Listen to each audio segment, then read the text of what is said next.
Today, a Metro Atlanta man who spent the last 22 years in prison is out on bond after the Supreme Court overturned his conviction.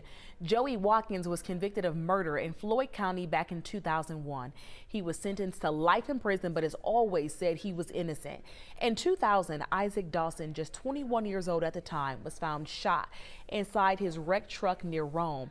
As you can imagine, this is extremely difficult for his family after all these years. The Georgia Innocence Project and the Undisclosed podcast played a big role in overturning this conviction. Here's 11 Alive's Cody Alcorn with what's next for this case.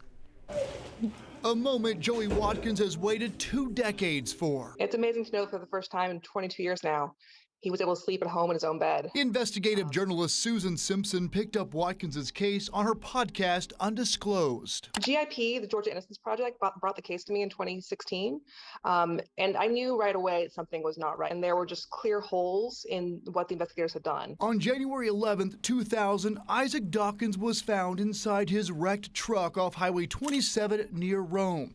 He'd been shot in the head.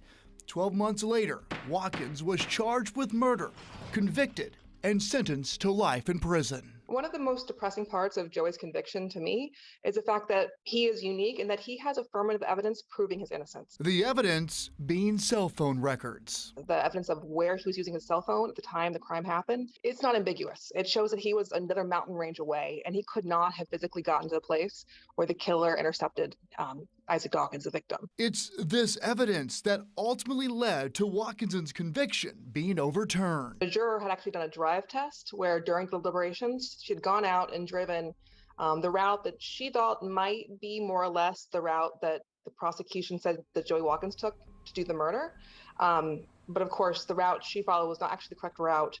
And by doing so, she violated Joey's constitutional rights, which led the Supreme Court to overturn his conviction. While it is one step closer for Watkins and his team on proving his innocence, there's another family who is now reliving the night they learned their son was shot and killed. I know yesterday's decision was heartbreaking for them. I was in the courtroom. I could see how much it affected them. And they have spent the past 22 years since their loved one's death relying on what investigators told them.